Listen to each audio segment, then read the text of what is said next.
Mais uma vez, a paz seja convosco. Estamos aqui em Brasília, num dia cinzento, por isso que a imagem está preto e branco, né? Então, é uma forma de a gente fazer uma novidade. Depois o Gabriel, assim, quando passar o sono dele, que ele está até meio inchado de sono, dá uma olhada e ver se tem alguma configuração aí para o segundo período. Mas estamos trabalhando dentro do tema da certeza da salvação. Tenho falado para vocês que talvez seja um dos temas mais importantes que nós já trabalhamos, porque a grande maioria dos cristãos, ele tem essa dificuldade de acreditar e crer que eles realmente são salvos. Eu falei para vocês, não sei quantos assistiram os vídeos da semana passada, eu indiquei e continuo indicando que você não perca, é algo que não que vai definir a sua salvação, mas algo que vai te dar uma outra visão. Conforme nós vemos as coisas de uma situação de uma forma mais clara, nós conseguimos tomar decisões de maneiras diferentes também. Por isso que é extremamente importante que você, se possível, venha nesse estudo. Ele não vai ser um estudo longo, mas é um estudo importante. Se porventura perder algum vídeo, vá assistir na internet, está lá, liberado para você, não precisa ficar olhando a imagem não, vai lá fazer suas coisas e coloca o áudio para estar rolando, porque é importante. Falamos na semana passada a respeito dessa introdução, a respeito do que é essa certeza da salvação. Falamos um pouco sobre o contexto do livre-arbítrio, que é o que rege as igrejas, em que você tem a sua participação na salvação e você não tem. A sua participação ela é secundária, tudo nasce a partir do Senhor. E nós trabalhamos na semana passada, logo no fim do segundo período, falando que a salvação é uma obra da libertação do pecado e da morte. E as pessoas elas confundem a salvação com um monte de coisa, inclusive com prosperidade, com riqueza, com você não ter doença, e a gente fica confuso nesse mundo de informações que as pessoas elas querem passar para nós, com o objetivo muito mais de nos confundir, sim.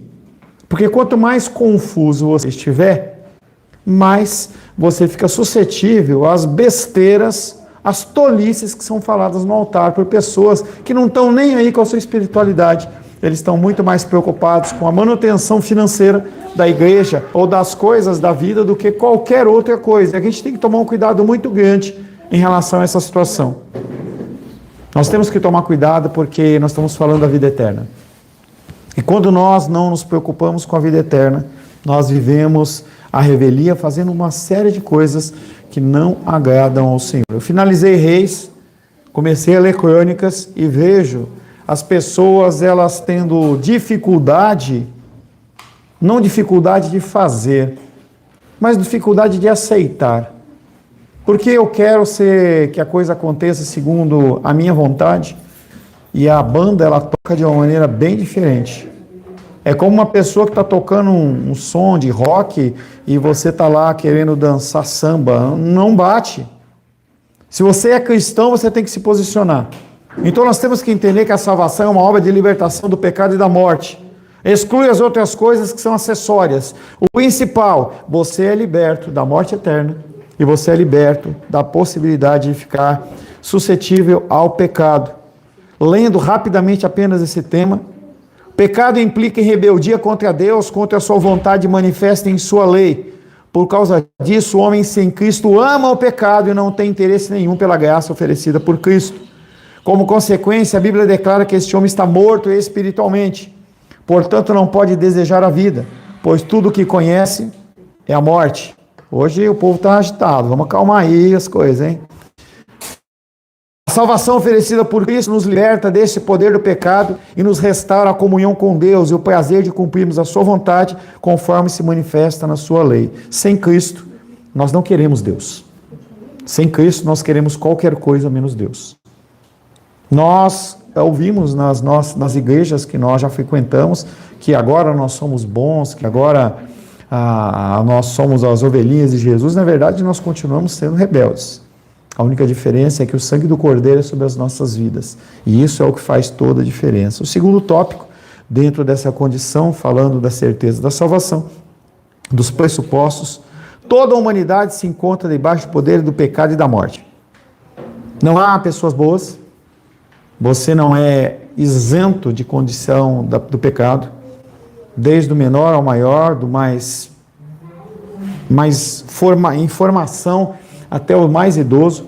Todos nós encontramos debaixo desse poder do pecado, que é um peso tremendo. É forte porque nos força a tomar decisões. E por menor que sejam essas decisões, elas refletem aquilo que nós somos. Eu sei que eu já contei essa história, mas eu lembro de um pastor amigo meu, não é conhecido, né?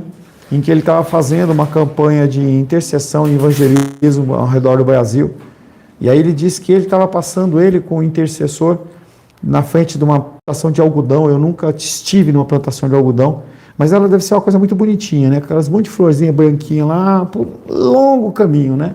Como milho, como soja, longa plantação. E aí ele falou para o cara parar, ele parou, e ele foi lá e pegou uma florzinha daquela ali, de algodão, falou assim: eu vou levar para minha esposa, quando eu chegar em casa, como um mimo para ela.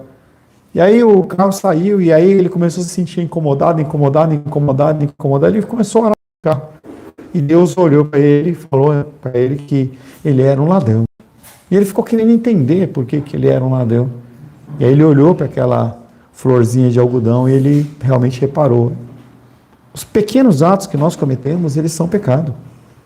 E a gente, porque a gente vive num mundo que é caído, a gente começa a relevar algumas coisas. Vou na casa da Esther, vou lá e pego uma caneta. Eu vou lá no Alice e simplesmente pego uma folha de papel. São coisas pequenas que denotam e mostram quem nós somos. Nós somos suscetíveis à condição do pecado. A situação espiritual dos homens é igual, todos nós somos filhos da descendência da desobediência. Efésios capítulo 2, verso 2. Efésios 2, 2.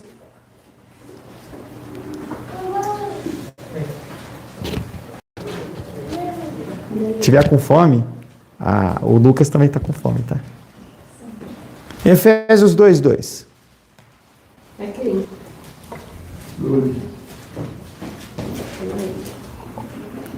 Nos quais andastes outrora, segundo o curso deste mundo, segundo o príncipe da potestade do ar, do espírito que agora atua nos filhos da desobediência. Você está lendo Efésios 2, 2? Calma. Isso é Efésios 2, 2. Eu estava no 3, perdão. Nos quais andastes outrora, segundo o curso desse mundo, segundo o príncipe da potestade do ar, do espírito que agora atua nos filhos da desobediência. Então ele vem mostrando a figura de quem éramos nós sem Cristo. Ou você é uma pessoa que não anda nesse curso, ou você é uma pessoa que anda nesse curso. A palavra de Deus, e talvez, aí fazendo alusão novamente à filmagem, não é colorido, é branco ou preto. Ou você é ou você não é. Ou você segue ou não segue. E a gente vê os cristãos, eles querendo trilhar um caminho cristão, mas de vez em quando dá uma passadinha no mundo, tomando algumas decisões segundo as pessoas fazem. Eu lembro que eu li um livro uma vez, em que mostrava 3 caminhos. Havia o caminho no centro, que era o caminho do Senhor. Havia na esquerda o caminho do mundo. E à direita havia o caminho da mistura, em que a pessoa ela relevava as coisas, em que ela podia ser um cristão de vez em quando e às vezes não ir. E aquele homem, ele falava que as pessoas iam andando naquele caminho reto, e aí de vez em quando a pessoa caía. Alguns caíam e a luta era muito grande, elas voltavam para o mundo. Ou então a pessoa, ela ia para aquela condição em que essa mistura, um cristianismo mais light. Eu fico olhando as postagens de vocês, e vocês sabem que eu olho, porque muitas delas eu comento, e eu fico olhando assim, fico pensando assim, será que a pessoa acredita realmente nisso que ela está ouvindo? Às vezes a pessoa assiste um louvor, que eu fico olhando e falo assim, esse louvor não tem nada a ver com o que nós falamos na igreja. A pessoa deitada no chão, chorando, e ali aquelas palavras assim, emotivas, e eu fico pensando assim, onde que essa ovelha está ouvindo isso? Aonde? Porque o cristianismo, ele não é algo frio. Essa ideia de que o cristianismo é algo frio é uma mentira. Nós somos quentes de coração, mas nós não nos deixamos levar mais por coisas que são criancices. Então, apesar de eu gostar de algumas coisas na infância, eu não como mais aquilo que é infância. E às vezes eu vejo algumas postagens tão infantis, falando de coisas tão tolas, e eu fico pensando assim, será que foi o Lucas que postou isso? Não que eu tenha falado, não tenha visto nada do Esther, do Carlos, mas eu vou usar como exemplo. Mas será que foi o Lucas que postou isso no perfil da Esther? Será que foi a Isabela que postou no perfil da Rayane? Porque parece que as pessoas elas vivem um mundo como esse terceiro caminho, em que eu acredito em um Deus que Ele é Salvador, acredito que há um príncipe da potestade do ar que realmente está agindo nos filhos da desobediência, mas eu vivo assim, como se o cristianismo fosse relegado apenas ao domingo de manhã e domingo à noite. Não é. Não há ninguém capaz de praticar o bem por si mesmo. Se você acha que você é bom, você está enganado. As suas melhores obras, elas são como trapos de imundícia. Salmos 14, 3.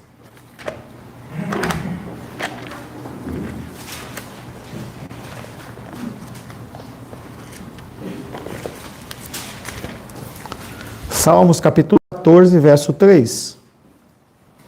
Todos se extraviaram e juntamente se corromperam. Não há quem faça o bem, não há um sequer.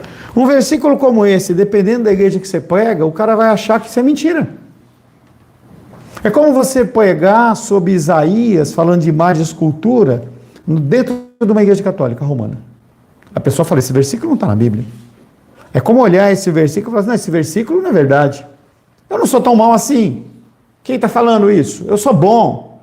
E as escolas dominicais com as crianças, sou ovelhinha de Jesus, sou ovelhinha de Jesus, sou ovelhinha de Jesus. E aí fica parecendo que as pessoas não são boas e não são. Deixa o Lucas sem mamar, enquanto ele quer, que você vai ver o resultado. Se a Esther pegar o Lucas agora e dar na mão do André e deixar ele mais 5 minutos, você vai ver ele mostrando quem ele é. Já começou. Por quê? Não está sendo feita a vontade do rei.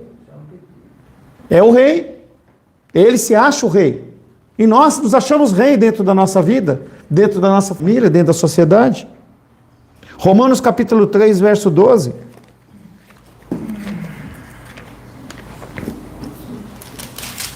Romanos 3, 12.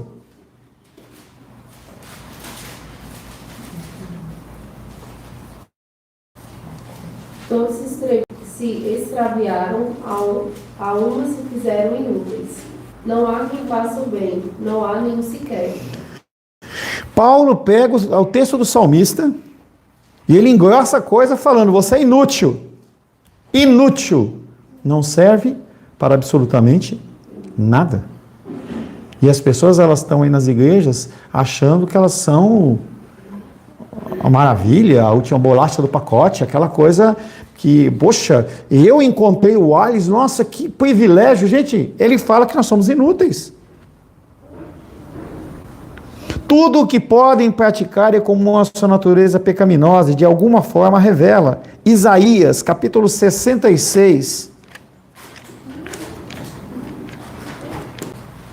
66, 6.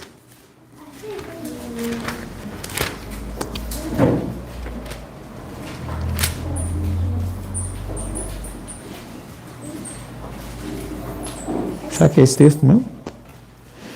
Isaías, só um minutinho. Aborta Isaías 66, 6, pode ter essa referência errada. Tudo que podem praticar é como a sua natureza pecaminosa, de alguma forma revela.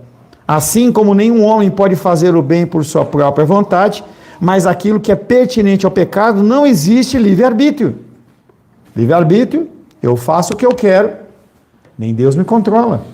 Em especial dentro do contexto da salvação. Nem Deus nem o pecado. Oi? Livre-arbítrio, nem Deus nem o pecado. Nós temos a influência. É que na verdade, acho que a gente não peca, né? Então, dentro dessa vertente, sim.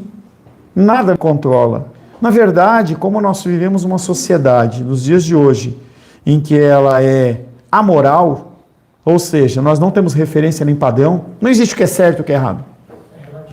Tudo é relativo.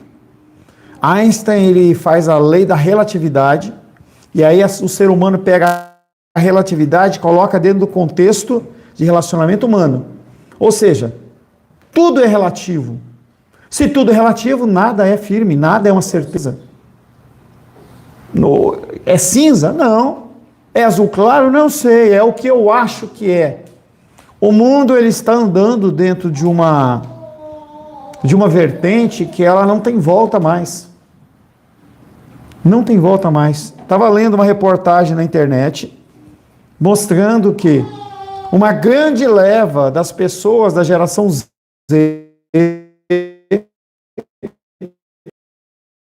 identificando como técnico, identificando como animal. Então eu sou animal. E está crescendo o movimento, gente. Então a gente não consegue ver ainda aqui em Brasília, por exemplo, eu não vejo, pelo menos aonde que eu ando, mas daqui a pouco a gente vai começar a encontrar gente achando que é cachorro, gato, galinha, lagartixa, o que é que seja. E você não pode falar nada. Você não pode falar nada. Falei na semana passada, foi soltada uma nota lá na Europa, não foi aqui no Brasil. Os veterinários, o CR, sei lá, dos veterinários, CRV lá, dizendo que nós não atendemos seres humanos como veterinários porque nós cuidamos de bichos. Porque os caras já estão entrando com ação na justiça, porque eles querem ser atendidos como cachorro, gato, galinha. Que loucura, gente!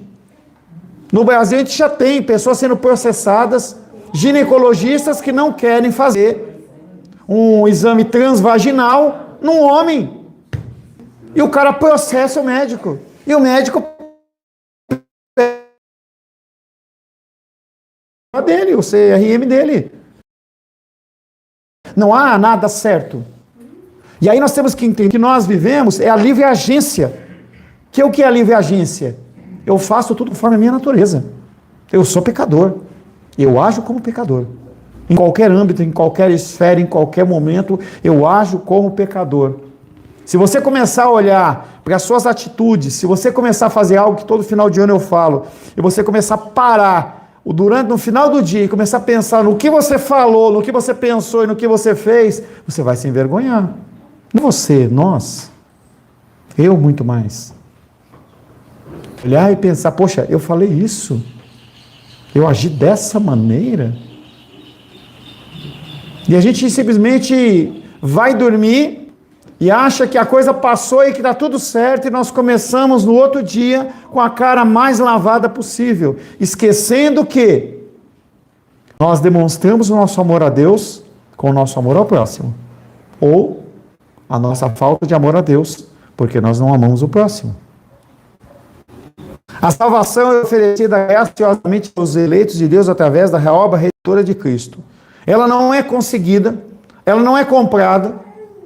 Eu lembro que eu estava lendo uma passagem, que se não me engano era de Romanos, acho que Romanos ou Atos, não lembro, em que Paulo estava sendo entrevistado por um centurião e ele fala assim, eu sou romano, vocês não podem me julgar sem que haja, podem me punir sem que haja um julgamento. E aí o centurião fala assim, você é nascido romano? Eu comprei com alto preço. Você poderia comprar a cidadania romana com alto preço, mas você não pode comprar sua salvação em Cristo. Ou você é ou você não é. Ou Deus, ele te escolheu ou não escolheu. Ou você recebeu essa graça de Deus ou você não recebeu. E aí nós encontramos uma grande dificuldade. Talvez não para você que já está caminhando há um tempo. Não mexe com ele não, Alice. Deixa ele prestar atenção aqui, cara. Já é difícil a gente manter os jovens prestando atenção. Você é um adulto cutucando o menino? Não, mas não mexe com ele não. Porque eu sei que de vez em quando você fica cutucando ele. A gente vem de igreja neopentecostal. Todos nós viemos. Todos nós ou viemos ou passamos. Em que a teologia ela é extremamente complicada. Uma teologia que é uma teologia para o coração. As músicas que são cantadas nas igrejas, elas são músicas para o coração. em que você canta olhando para Deus, me ama, me ama, me ama. Você é o centro. Nas igrejas neopentecostais, você é o centro, você tem que se sentir bem. Você tem que estar feliz, você tem que estar alegre. Afinal de contas, como que você vai dar o dízimo se você não está feliz? Então eu tenho que manter você feliz. As coisas são criadas em prol da felicidade dos membros. Então, quando nós entramos dentro da teologia reformada, é complicado a gente falar sobre eleição. A gente falar sobre pessoas que vão e pessoas que não vão. E que por mais que você queira se esforçar, essa pessoa ela vai para o inferno. Mas você não pode deixar de falar. Este é um ponto divisor de águas neste assunto. Pois até esses dois primeiros, em que a humanidade se encontra debaixo do poder do pecado e da morte, e que a salvação é uma obra de libertação do pecado e da morte, às vezes a gente fica mais tranquilo. A gente aceita. Mas tem pessoas que não aceitam. E elas querem se comparar com as pessoas do mundo, e elas vão encontrar o reflexo como se eu fosse o melhor do mundo, e eu não sou. Nós não somos bons. A referência que nós temos é Jesus Cristo. Quando eu vejo vocês postando as coisas de flores lá, eu já identifiquei, não conheço, mas aparentemente, se eu estiver errado, me corrijam, a flor lá colombiana, ela é a mais bonita, ou é a mais esperada, ou a mais desejada. É uma referência. Então, quando você vai pegar uma flor lá no Ceasa, ou em qualquer lugar, na Transplantas, qualquer assim, você vai pegar aquela flor e vai imaginar. Espera um pouquinho, eu tenho essa flor, que é ao meu nível, padrão nível 10. E ela custa X. O cara também vendendo essa flor de menor qualidade por esse preço. E aí eu tomo uma decisão. Eu vou vender essa flor aqui mais barata, porque o meu concorrente está vendo essa. É isso que nós fazemos. Mas nós fazemos isso também dentro da nossa espiritualidade. E aí nós nos enganamos. A palavra nos ensina que somente os eleitos receberão os benefícios da obra redentora de Cristo. E aí nós começamos a engrossar o caldo. Quem é ouvido nas suas orações? Não são todos. No sentido de ação. Não são todos. São apenas que são filhos. Porque o único caminho a Deus é Jesus Cristo. Não existe outro caminho. Não existe santos intercessores. Não existe as minhas boas obras. Não existe. Apenas Jesus Cristo, Ele é o caminho, a verdade e a vida. Ninguém vai ao Pai se não for por Ele. Romanos capítulo 8, versos 29 e 30.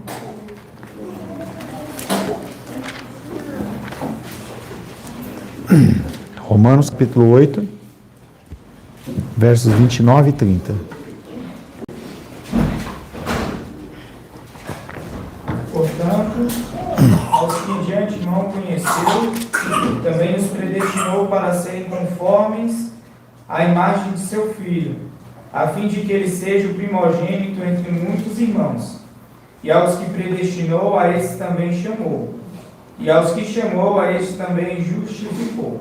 E aos que justificou, a esse também glorificou.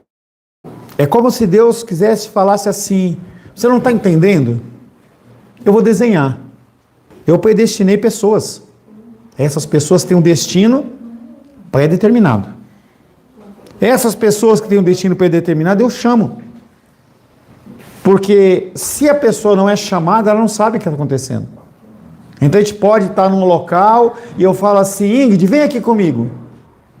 Se a Esther não ouviu, a Esther não vai vir.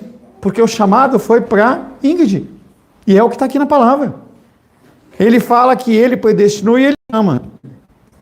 E aquele que ele chama, ele fala: essa pessoa para mim é justa.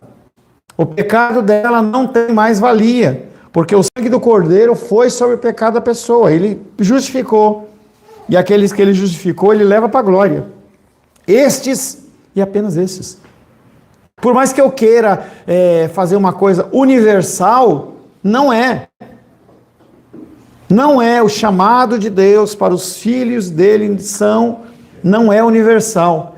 Quantas pessoas você encontra e você chama para ir para a casa do Senhor e a pessoa olha para você e diz: semana que vem eu vou. Depois eu vou. Depois eu vou. E aí nós temos uma pessoa, e eu não estou julgando se a pessoa foi ou se vai, nada disso. Toda vez que eu ia na casa do Felipe, que havia um evento, o Gleison chegava, me abraçava muito carinhosamente, e eu falava para ele: vamos para a igreja? E ele, aquele sorrisão dele, ele olhava para mim e falava assim: próxima vez eu vou. E na outra semana, no outro evento, eu encontrava ele e falava assim: e aí? Pô, pastor, não deu. Mas na próxima eu vou. Gente, nós temos que entender que a casa do Senhor é lugar onde você aprende o que fazer. Você pode achar 1000 ocupações aí fora. E você pode justificar relativamente 1000 motivos para você não estar na casa do Senhor. Só que essa justificativa, ela só vale para você. Porque diante do Senhor não tem. E aí, para você entender isso, ele vai lá e coloca lá nos evangelhos, dizendo que o rei, ele chama pessoas para a sua festa. E aí a pessoa fala: comprei um caminhão novo, eu vou testar.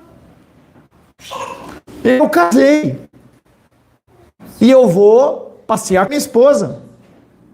Eu fiz isso, fiz aquilo, todas as coisas lícitas. E ele é bem claro, mostrando que as coisas lícitas, elas também não te isentam de você estar na casa do Senhor. Não, mas eu tenho o quê? A decisão ela é sua. Desde o começo. Eu não estou julgando, não estou falando nada, não. O objetivo não é julgar, não. Mas desde o começo, eu entendo que datas comemorativas de vocês, elas são algo que fazem parte do calendário de vocês. Eu entendo isso. Da mesma maneira que um policial militar, que ele possa trabalhar de turno. Eu não posso falar para o cara faltar o turno dele para vir para a igreja. Não posso fazer isso. Mas quantas coisas nós usamos e deixamos de ir na casa do Senhor, porque eu vou fazer isso, vou fazer aquilo outro, vou visitar não sei quem, vou fazer um almoço. Gente, a gente faz isso porque a gente não acredita, não entende da preciosidade que é, não é me ouvir, eu não tenho nada a falar para você, a parte das Escrituras. Mas são caminhos que você ou sabe da verdade, ou você vai cair no buraco lá na frente. E eu sinto lhe dizer que o seu aumento de horas de trabalho não vão gerar para você a tranquilidade financeira que você espera. Estava lendo essa semana, e eu intensifiquei minha leitura, e estava lá a figura da viúva de Sarepta. E aí ela encontra o profeta, e o profeta olha para ela e fala assim: me dá uma água. Ela dá água para ela. Agora me dá um pão para eu comer. Olha e fala assim: me dá um pão para eu comer? Ele falou: pô, profeta, eu tenho só um pouquinho de farinha, eu tenho só um pouquinho de óleo, e eu vou fazer isso aí, vou comer e vou morrer. E aí ele chega e fala assim: faz para mim primeiro. Olha o que está implícito nisso. Faz para mim primeiro. E ela vai lá e faz. Nunca mais faltou alimento para aquela mulher. Aí você acha que você ficar trabalhando dobrado, achando coisas para fazer e não vir no culto, vai te abençoar? Você tem que aprender a ler os textos bíblicos com a mensagem que ela é para você, porque ela é apresentada de uma maneira geral, e o Espírito Santo, se você tiver com o coração aberto, ele vai trazer aplicação para a sua vida. 2 Tessalonicenses, capítulo 2, verso 13. Eu fico imaginando a vida dos cristãos se eles vivessem na época do tempo de Israel, em que Deus falava assim: você planta no primeiro ano e colhe e come no segundo. Segundo, terceiro. Terceiro, quarto. Quarto, quinto. Quinto, sexto. Sexto, sétimo. No sétimo não planta. Você vai plantar no oitavo, para colher no nono. Mas como é que eu vou comer o oitavo e o nono? E ele fala: eu vou fazer prosperar. A pessoa plantava no oitavo, ia colher no nono, olhava lá o pote de alimento dele, ainda tinha alimento. Como que se explica isso? Deus. Mas o que acontece é que a gente continua achando que, devido ao esforço nosso, é que nós comemos. Eu não estou falando de você ser vagabundo, não é nada disso, não ficar o dia inteiro orando, não é nada disso. 2 Tessalonicenses 2,13.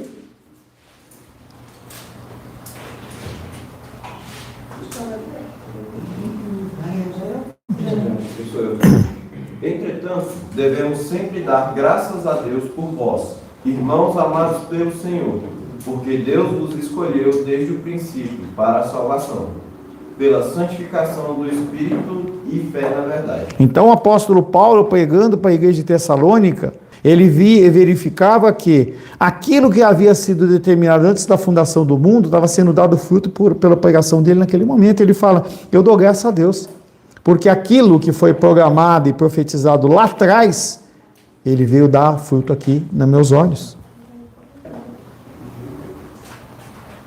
Cristo realmente fez ou não fez um sacrifício vicário pelos pecados? E essa é a pergunta. O sacrifício de Cristo foi verdadeiro ou não? O que é um sacrifício vicário? É eu pagar a conta do outro. O cara está lá devendo no Serasa, eu fico sabendo disso, eu vou lá, acerto a conta dele na Casa Bahia, acerto no cartório, se ele for fazer qualquer pagamento lá, está pago. Isso chama-se sacrifício vicário. A pergunta é, Jesus Cristo fez ou não fez um sacrifício pelos pecados? Para nós cristãos, nós acreditamos que ele fez. Se ele fez em favor de todas as pessoas seriam salvas. Oi? Poder tem para salvar. Não, a pergunta é, nós estamos dentro do raciocínio lógico. Cristo, o sacrifício dele foi em prol da purificação dos nossos pecados? Sim. Se ele morreu por todo mundo, seria ponto final. Ele teria poder fazer isso? Tinha. Não fez porque não quis. Não sabemos e não vamos saber, talvez na glória te saiba. E a grande pegada da coisa aí é uma pegada jurídica. Porque se Jesus Cristo, ele morreu por todo mundo, e todo mundo não é salvo, Deus não tem poder. Ou ele é masoquista. Ele fala que vai salvar e não fala. É que o cara vai dar o doce para a criança e puxa de volta. Ou ele tem poder ou não tem. Se ele fez, não foi em favor de todo mundo, pois se assim o fosse, todo mundo seria salvo. No contexto bíblico, esse sacrifício se refere ao sacrifício de Cristo, que morreu em nosso lugar, levando sobre si os pecados daqueles que são salvos e filhos. Essa é a base da doutrina da substituição penal. Jesus sofreu a condenação que nós merecíamos para que nós pudéssemos ser reconciliados por Deus. Essa é a primeira verdade que você tem que definir na sua vida. Ou você crê, ou você não crê. Se você crê que todo mundo foi salvo, você não precisa fazer nada. Por que eu preciso falar? Todo mundo vai ser salvo.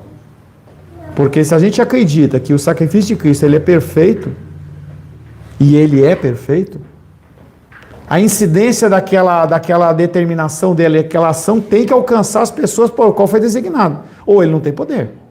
E aí a nossa fé é vã. Por que nós estamos na igreja? Por que eu entrego meu dízimo, minha oferta? Por que eu faço tanta coisa, ou abro mão de tanta coisa, se realmente no final das contas está tudo certo e tudo vai acabar em pizza? Porque é o que o mundo prega. Tudo vai acabar em pizza. Não vai acabar em pizza. O mundo não vai acabar em pizza. Se as pessoas elas não darem o relato, não derem o testemunho do cristianismo verdadeiro, elas vão para o inferno. Segundo, considerando que Cristo é o intercessor da nossa salvação, o nosso sumo sacerdote, Hebreus 9, 11 e 12.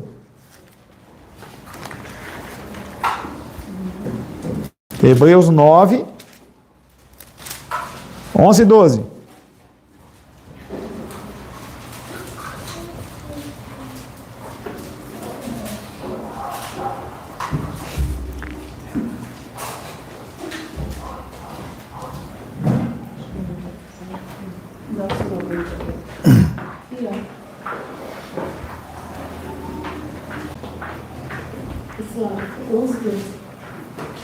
Quando, porém, veio Cristo como um sumo sacerdote dos bens já realizados, mediante o maior e mais perfeito tabernáculo, não foi por mãos, que quer dizer, não desta criação, não por meio de sangue de bodes, de bezerros, mas pelo seu próprio sangue.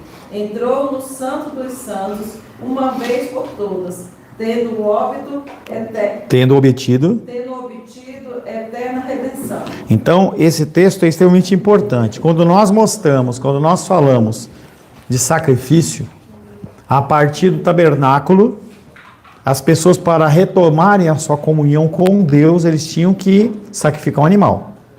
Pessoas que tinham mais recursos sacrificavam animais de maior preço. Pessoas que tinham menos recursos sacrificavam animais de menor preço, mas o sacrifício tinha que ser feito. Se não derramar sangue, a pessoa não tinha remissão dos seus pecados. Era assim que mandava. Quando Jesus Cristo veio, e aí Hebreus diz que ele se apresenta como sumo sacerdote, que era aquele que fazia o sacrifício. Então ele se incorpora daquela condição de sumo sacerdote, aquele que faz, e aquele que é o próprio Cordeiro. Ele morre em prol das pessoas para que não houvesse mais necessidade nenhuma de nenhum tipo de sacrifício. Então, quando você ouvir em alguma igreja que você passar, você tem que sacrificar o seu Isaac, você tem que fazer um sacrifício, isso é mentira.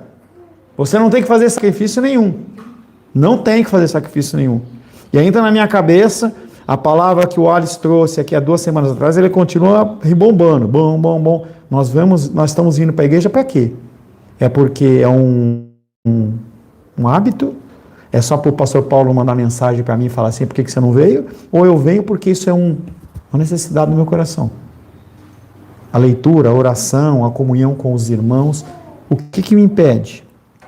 Ele também é o nosso advogado junto ao Pai. Ele é o sacerdote, ele é o sacrifício e é o nosso advogado. 1 João capítulo 2.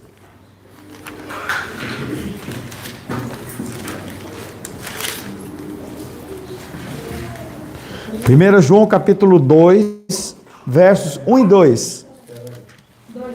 2, 1 e 2. Filhinhos meus, estas coisas vos escrevo para que não pequeis. Se todavia alguém pecar, temos advogado junto ao Pai, Jesus Cristo justo, e ele é a propiciação pelos nossos pecados, e não somente pelos nossos próprios, mas ainda pelos do mundo inteiro. Pelos. É muito legal, porque quando você vê um julgamento, você vê a figura do juiz, você vê a figura do advogado de defesa, você vê o promotor. O de defesa está querendo livrar o réu de qualquer maneira. E o promotor quer condenar de qualquer maneira. Nós temos o juiz e o advogado numa só pessoa em nossa defesa. Que loucura, não há como perder. Reconhecendo que Jesus Cristo é o nosso intercessor, Ele é o nosso sumo sacerdote, Ele é nosso advogado junto ao Pai, podemos reconhecer as seguintes verdades da sua obra que apontam para uma redenção limitada aos eleitos. Primeiro, é impossível que o Filho não interceda por favor de alguém que Ele morreu e que o Pai entregou em suas mãos. É impossível você, como Filho de Deus eleito, que Deus lhe entregou nas mãos de Jesus, é impossível que Ele não interceda junto ao Pai pela sua vida. É impossível. Podemos crer realmente que Cristo morreu por alguém que Ele não intencionava salvar? Você acha que Ele morreu por todo mundo? Ou por uma pessoa que não vai ser salva? Não é possível isso. Você tem que começar a gravar essas verdades no seu coração. É impossível que Jesus Cristo, Ele faça algo diferente do que o Pai fez. Jesus Cristo, Ele recebe da mão do Pai uma lista de nomes de pessoas pela qual Ele iria morrer. E por aqueles Ele morreu e Ele intercede. Isso tem que ser uma verdade na sua vida. Por isso que a certeza da salvação é: Jesus Cristo morreu por você? Se você fala que sim, se você crê que realmente Jesus Cristo morreu por você, tudo o que ocorrer na sua vida, mesmo que não seja algo agradável, Ele tem como objetivo levar você diante do Pai. E Deus, Ele não vai, Cristo não vai, Deus não vai, Cristo não vai permitir que alguma coisa interfira nessa situação. Se é trabalho, trabalho, se é família, família, se é estudo, estudo, ele não vai permitir que o plano dele se frustre. E Jó entendeu isso muito facilmente. Ele falou: nenhum plano do Senhor pode ser frustrado. Amém. Em outra passagem, não há impossível para Deus. Impossíveis para Deus. E aí, quando nós entendemos essa verdade, nós começamos a analisar a nossa vida de uma maneira diferente. Porque o foco de Deus não é você ter uma floricultura próspera com um monte de filiais. Não é. Pode ser? Pode, mas não é. O foco principal é a tua salvação. Sua e da sua família. Ele não está preocupado com o resto. Se puder ter a Rósio na família do Alice sendo uma bênção, levando o Alice, Ingrid, Pedro e Júlia para a casa do Senhor, para o caminho do Senhor, se puder, ele vai permitir. Agora, se não for, ele não vai permitir. Não vai permitir. E a gente não consegue entender isso. Aí fica parecendo que se dá um revés, se fica parecendo que está dando um revés, é porque Deus perdeu o controle. Porque você, na verdade, no seu coração, você não tem essa certeza que Deus, Ele é contigo. Amém, queridos? Senhor, te louvamos por este primeiro período. Queremos, Pai, pedir que o Senhor possa gravar no nosso coração essa realidade e essa certeza de que sim, nós somos filhos de uma maneira imutável. E que tudo que acontece, Pai, acontece para a Tua glória, honra e louvor, mas também para que nós possamos ser encaminhados para o caminho da glória e graças ao nosso bom, querido e amado Deus.